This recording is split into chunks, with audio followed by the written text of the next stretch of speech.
Hello friends, so welcome back to our channel. आज हम लेके आए हैं पॉलिटिकल साइंस राजनीति विज्ञान का बोर्ड एग्जाम में आने वाला बोर्ड एग्जाम 2026 होने वाले हैं बहुत जल्द। चाहे आप कोई से भी बोर्ड से हो, चाहे आप आरबीएसई बोर्ड से बिलोंग करते हो, सीबीएसई स्टेट बोर्ड या कोई सा भी एक तरीके से यूपी एमपी गुजरात, जो भी जहाँ पर भी एनसीईआरटी की बुक अवेलेबल है, जहाँ पर भी एनसीईआरटी की बुक चलती है। एनसीईआरटी का मतलब होता है, आपको कैसे पता चलेगा? एनसीईआरटी का मतलब होता है आपकी जो दो बुक चलती है पॉलिटिकल साइंस की, स्वतंत्र भारत में राजनीति और विश्व राजनीति, वैश्विक राजनीति, वर्ल्ड पॉलिटिक्स और इंडियन पॉलिटिक्स। दो बुक्स है आपके पॉलिटिकल साइंस में। वो अगर आपके हैं तो ये वीडियो आपको लास्ट तक देखना है। पूरे हूबहू एक तरीके से जो बोर्ड एग्जाम में आ सकते हैं वो क्वेश्चन बताए जाएंगे। और ये पेपर अगर आपने बहुत अटेंटिवली अटेंड कर दिया, बिना स्किप किए, हर एक क्वेश्चन को ध्यानपूर्वक जैसा बताया गया वैसा स्ट्रेटजी से फॉलो किया, तो आपको बिल्कुल मार्क्स नहीं कटेंगे और आपको ये पेपर एक तरीके से पूरा करना है। इसी लास्ट तक वीडियो देखिएगा। पॉलिटिकल साइंस से आपको एक भी क्वेश्चन नहीं करना, और कैसे आपके 80 में से 75 या 75 प्लस मार्क्स एक तरीके से आप स्कोर कर सकते हो, उसकी स्ट्रेटजी। बिना स्किप किए वीडियो ज़्यादा से ज़्यादा देखना, और जो क्वेश्चन मैं आपको बोलूँ उनका आपको आंसर कमेंट करना है, चाहे वो एमसीक्यू टाइप में जो भी, ताकि इससे आपको पता चलेगा आपको वीडियो कहाँ तक देख रहे हो, आप कहाँ से हो ये भी आप बताना, और वीडियो को लास्ट तक देखना। और जो क्वेश्चन बताऊँ उसका आप आंसर कमेंट करना, जिसका सबसे अच्छा आंसर होगा उसको हम पिन करेंगे, ठीक है। सो ये इंस्ट्रक्शन है जनरल, आपको सबको बताइए। सेक्शन ए पे आ जाते हैं एमसीक्यू क्वेश्चन। सोवियत संघ में, सोवियत संघ बोले तो यूएसएसआर, यस, यूएसएसआर में सुधारों की शुरुआत किसने की, किसने रिफॉर्म्स किए थे सोवियत संघ में? आए तो बहुत सारे थे, चाहे स्टालिन हो, खुश्चेव हो, व्लादिमीर लेनिन हो, लेकिन मिखाइल गोर्बाचेव ऐसे महान व्यक्ति थे जिन्होंने सुधारों की शुरुआत की थी एक तरीके से। तो एक तरीके से ये सुधारों के जनक कहा जाता है। यूएसएसआर में सुधारों के जनक कोई है तो Mikhail Gorbachev. Option number A is correct. ASEAN क्षेत्रीय मंच, आसियान रीजनल फोरम की स्थापना कब की गई थी? 1994 में। आसियान के क्वेश्चन डेफिनेटली क्वेश्चन में आपको एग्जाम में देखने को मिलेगा। सिर्फ राज्य ही नहीं, समूची मानवता की सुरक्षा की धारणा किस पक्ष में आती है? मतलब मानव ही नहीं, पूरे मानवता की सुरक्षा किस में आती है? इसका आंसर बताओ। देखें आप, इससे आपको पता चलेगा कि आपको एक तरीके से, यानी ऐसे आपको लिखना है कमेंट सेक्शन में, थर्ड का जो भी आपको क्वेश्चन है वो बताना है और कमेंट करना है इसका आंसर, ठीक है। इसका आंसर आप कमेंट करना कि समुच्ची मानवता ही नहीं, यानी कि नॉट ओनली पर्टिकुलर, केवल राज्य के नहीं, पूरी मानव समाज जिसमें आ जाता है, उसकी सिक्योरिटी की बात अगर कोई कर रहा है तो वो कौन सी परसेप्शन कर रहा है, कॉन्सेप्ट कौन सा है? वो पारंपरिक है या फिर वैश्विक है या फिर सभी है या अपारंपरिक है? सभी तरीके से बताओ। जलवायु परिवर्तन, जैव विविधता, वानिकी के संबंध में हुए नियमाचार है कि जलवायु क्लाइमेट चेंज के बारे में, बायोडाइवर्सिटी के बारे में और वानिकी के संबंध में जो नियमाचार हुए थे उनको क्या कहा गया था? उनको क्या कहा गया था? जलवायु नियमाचार नहीं, जलवायु नियमाचार नहीं, मॉन्ट्रियल प्रोटोकॉल। अच्छा, कब हुआ था मॉन्ट्रियल प्रोटोकॉल? एजेंडा 21 क्या था? रियो डी जेनेरो में हुआ। रियो डी जेनेरो जो 1992 ब्राजील में जो शहर उसमें आता है, जो इसमें एजेंडा 21 आइडेंटिफाई किए गए थे। तो जलवायु परिवर्तन, जैव विविधता और वानिकी के संबंध में जो नियमाचार हुए उसको मॉन्ट्रियल प्रोटोकॉल कहा गया था, ठीक है। Montreal protocol 1987। अगला क्वेश्चन, वैश्वीकरण का सबसे महत्वपूर्ण कारक क्या है? बहुत है, विचार भी है, वस्तु विनिमय भी वैश्वीकरण का कारक है, लेकिन टेक्नोलॉजी सबसे ज़्यादा ग्लोबलाइजेशन कोई कर रहा है तो वो टेक्नोलॉजी। आज आप कुछ भी भेजोगे तुरंत वो अमेरिका में चला जाएगा एक सेकंड में। सो टेक्नोलॉजी सबसे ज़्यादा ग्लोबलाइजेशन का इफेक्ट करता है। दूसरी पंचवर्षीय योजना कब से कब तक शुरू की गई? दूसरी पंचवर्षीय योजना, तो दूसरी पंचवर्षीय योजना जो है वो 1957 में मुख्य रूप से किस पर अधिक ध्यान दिया गया? उसमें उद्योगों पर दिया गया था, ठीक है। अगला क्वेश्चन, नेहरू मंत्रिमंडल के किस मंत्री ने भारत चीन युद्ध के दौरान त्याग पत्र दे दिया? रिजाइन किसने कर दिया था? भारत चीन का युद्ध हुआ तो एक मंत्री नेहरू जी के थे, तो उन्होंने त्याग पत्र दे दिया था। कौन थे वो थे वी.के. कृष्ण मेनन ने एक तरीके से नेहरू मंत्रिमंडल से त्याग पत्र दे दिया था। तो क्या मतलब वो रक्षा मंत्री थे, है ना। किस वर्ष के चुनाव को परिणाम को राजनीतिक भूकंप की संज्ञा दी गई थी? 1967 को राजनीतिक भूकंप की संज्ञा दी जाती है। इसके रीजंस वगैरह आपको डेफिनेटली पढ़ने पड़ेंगे। जम्मू कश्मीर की प्रथम महिला मुख्यमंत्री कौन थी? महबूबा मुफ्ती।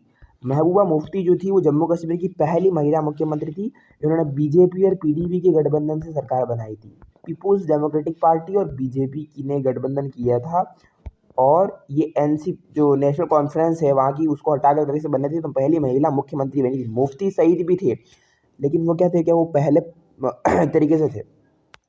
महबूबा मुफ्ती पहली महिला है ना। राजीव गांधी की हत्या किस वर्ष में हुई थी? किस वर्ष राजीव गांधी की हत्या हो गई थी? 1991 में। हत्या हो गई थी बॉम्ब से, एक तरीके से वो उनकी हत्या हो गई थी। भारतीय कम्युनिस्ट पार्टी का विभाजन कब हुआ था? भारतीय कम्युनिस्ट पार्टी का विभाजन आप अगर पूछे तो 1964 में कम्युनिस्ट पार्टी ऑफ सीपीआई आई और सीपीआई एम एक तरीके से ना, CP communist party of India, और एक थी सीपी कम्युनिस्ट पार्टी मार्क्सवादी जो इंडिया थी, लेनिनवादी वगैरह सी। तो अलग अलग कम्युनिस्ट पार्टी चीन की भी थी। तो इंडिया वाली का 1964 में विभाजन हो जाता है। 1957 के आम चुनाव को कांग्रेस को कितने सीटें मिली? तो सबको पता है 1957 में कांग्रेस को कितनी सीटें मिली? 371, 371 सीटें 1957 के इलेक्शन में मिलती है कांग्रेस को। ठीक है, अच्छा अगला क्वेश्चन है, रजवाड़ों के शासकों को भारत में आने से पूर्व किस विलय पर हस्ताक्षर करने होते हैं?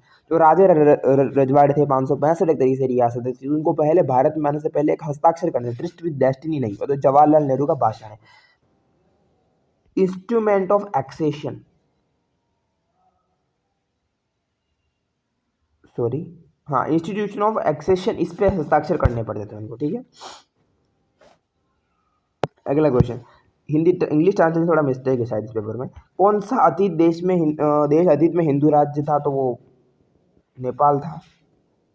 अगला, किस वर्ष संयुक्त राष्ट्र संगठन जो यूएनओ है, यूनाइटेड नेशंस ऑर्गेनाइजेशन, यूएनओ में 11 से बढ़ाकर 15 कब की गई थी? सबको बताइए 1965 में। मतलब वहाँ पर क्या है, सदस्य पहले 11 होते थे, अब 15 कर दिए हैं। अब कितने कर दिए हैं? 15 कर दिए सदस्य संख्या।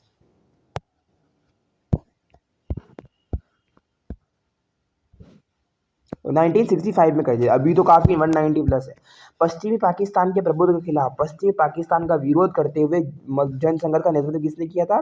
शेख मुजीबुर रहमान, जो मतलब बांग्लादेश का एक तरीके से सपोर्ट कर रहे थे, है ना। तो मुजीबुर रहमान जो है,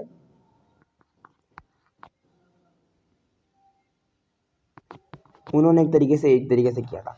एंटी बैलिस्टिक मिसाइल संधि कब हुई थी? 1972। एंटी बैलिस्टिक जो मिसाइल संधि हुई थी वो 1972 में हुई थी। अगला आ जाइए, नेक्स्ट हम एक तरीके से क्वेश्चन, अगर आपको वीडियो पसंद आ रहा हो तो लास्ट तक जरूर देखना, और जो भी आपको डाउट हो, कोई भी क्वेश्चन वगैरह आपको एक तरीके से, अगर हम बीच में इस चैनल पे लाइव क्लासेस वगैरह भी चलाते रहेंगे, तो एक तरीके से लास्ट तक देखते रहना। और कुछ भी एक तरीके से आपको मिस्टेक लगे या फिर एक तरीके से कोई चैप्टर आपको बहुत हार्ड लगे, तो उसको एक तरीके से बार बार प्रैक्टिस करते रहिए, क्योंकि जितना ज़्यादा आप प्रैक्टिस करोगे उतना ही एक तरीके से हम कहें कि वो क्वेश्चन आपको उसमें आता जाएगा। क्योंकि पॉलिटिकल साइंस एक ऐसा सब्जेक्ट है जिसमें 100 आउट ऑफ 100 आप भी स्कोर कर सकते हो आराम से। 100 आउट ऑफ 100 लाना कोई बड़ी बात नहीं है, बहुत यदि आपने एक तरीके से हर कॉन्सेप्ट को फॉलो किया है, एनसीईआरटी आपको एक तरीके से मुंह जुबान याद है, तो आराम से एक तरीके से आप इसमें कर सकते हो। इसमें ऐसा कुछ भी नहीं है कि बहुत हार्ड हो गया वगैरह। ठीक है, अगला अगला हम क्वेश्चन पे आ जाते हैं।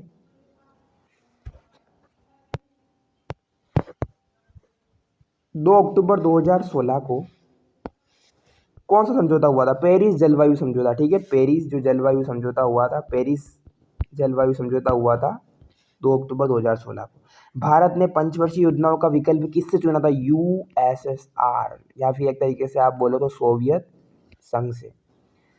1971 के चुनाव में कांग्रेस ने कितनी सीटें जीती थी? 352, 352 सीटें कांग्रेस ने 1971 के इलेक्शन में जीती थी। ठीक है, अच्छा, मिजो नेशनल फ्रंट ने आज़ादी की मांग करते सशस्त्र अभियान कब शुरू किया? इसका आपको कमेंट करना, इसका आंसर आप कमेंट में बताना कि क्या है, क्या 1966 है? कमेंट करके बताना इसका आंसर।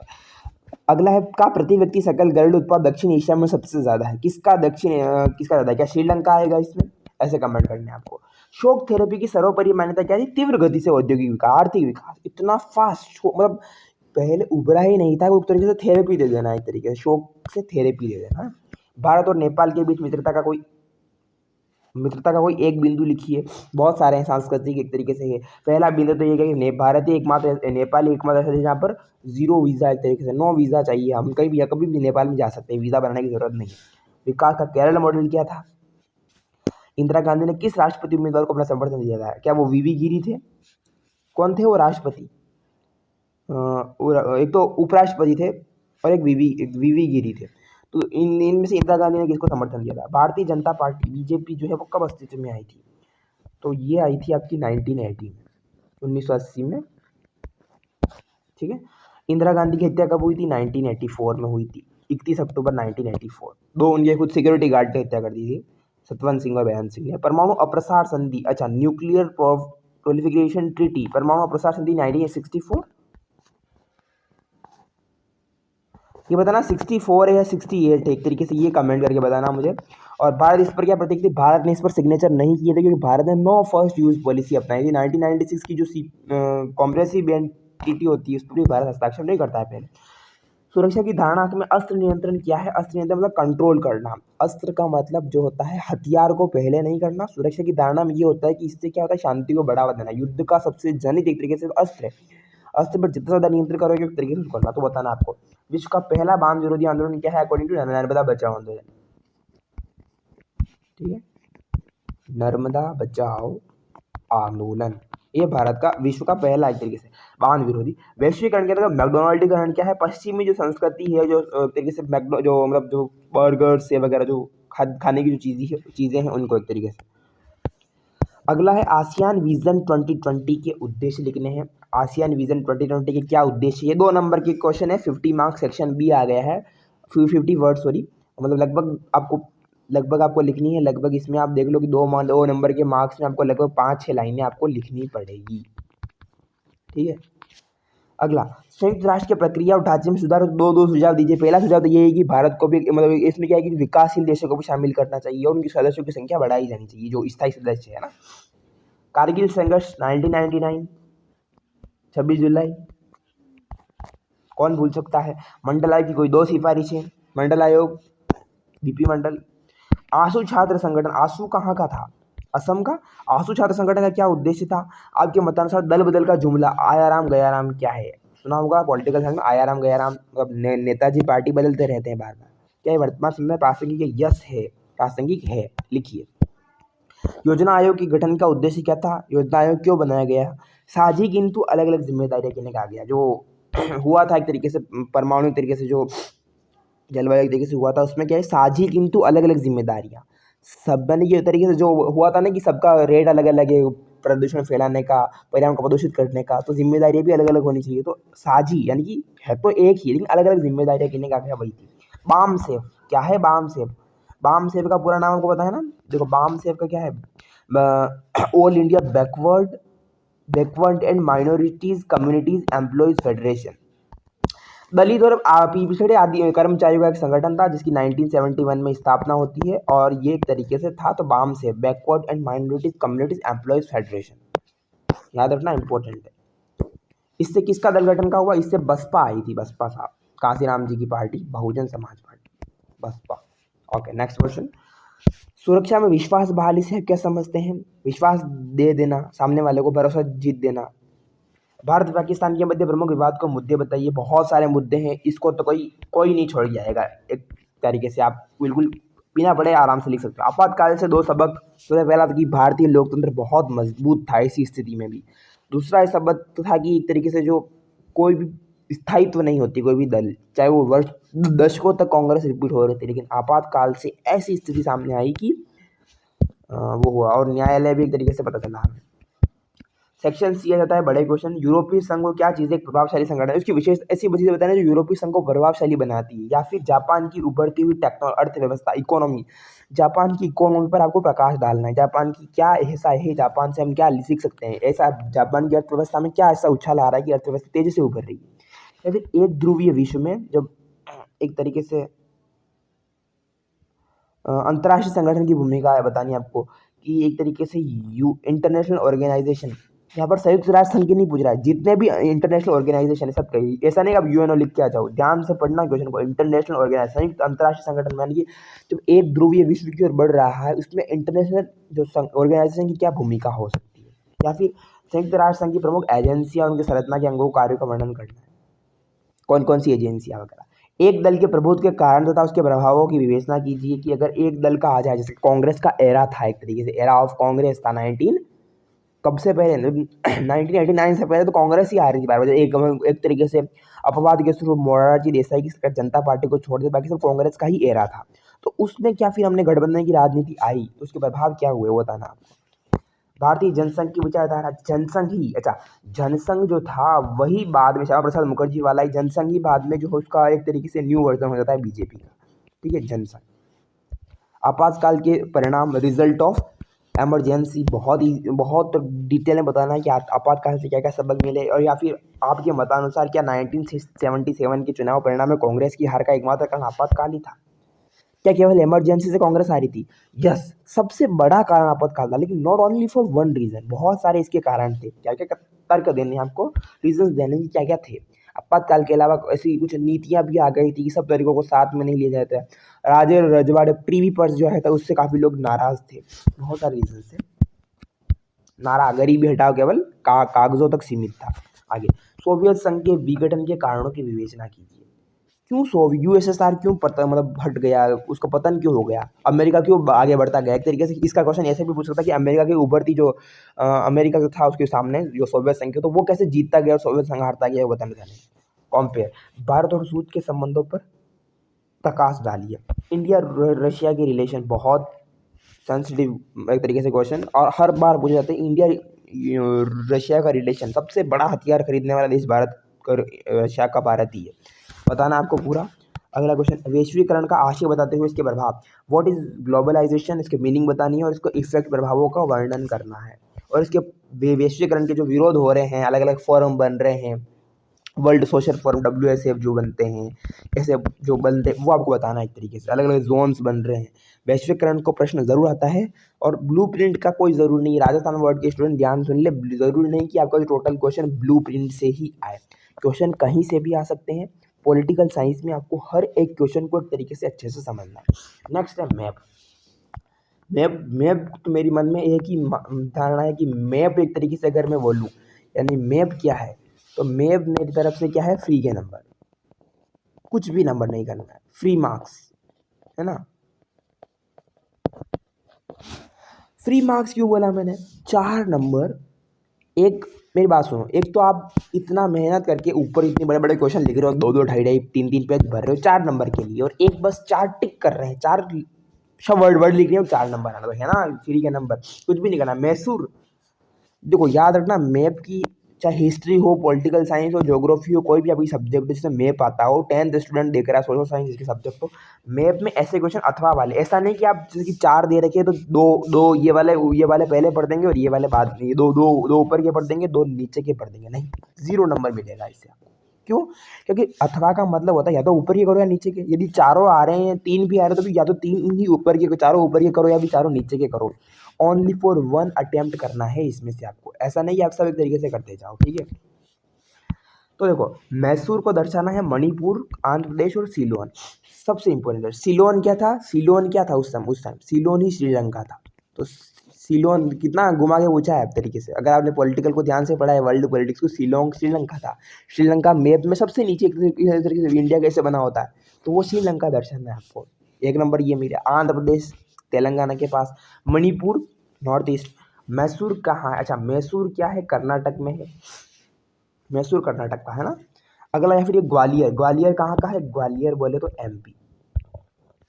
मद्रास 1 मिनट, तमिलनाडु है ना। मद्रास क्या है? तमिलनाडु। बड़ौदा, अच्छा बड़ौदा कहाँ है? महाराष्ट्र या गुजरात, बताओ। बड़ौदा गुजरात, बिल्कुल। और हैदराबाद क्या है? तेलंगाना और आंध्र प्रदेश की पहले राजधानी हुआ करती, लेकिन अब आंध्र प्रदेश की राजधानी अमरावती है। So you have to fill Hyderabad को आप किसको फिल करना है? तेलंगाना। ये इस तरीके से 4 या ऊपर ये करो या 4 नीचे के करो। अगर ये आपने ध्यान से अटेंड कर दिया तो आपका तरीके से हो जाएगा। आई होप आपको वीडियो पसंद आया होगा। पॉलिटिकल साइंस का मेरी तरफ से पूरा क्वेश्चन पेपर में आपको बता दिया, डिलीवर कर दिया है। और भी एग्जाम के टाइम ऐसे क्वेश्चन होते रहेंगे, तो अगर आपको चैनल को सब्सक्राइब कर देना, ज़्यादा से ज़्यादा कमेंट करना, जो मैंने बोले आपको कमेंट बताना वो ज़रूर कमेंट करके बताना।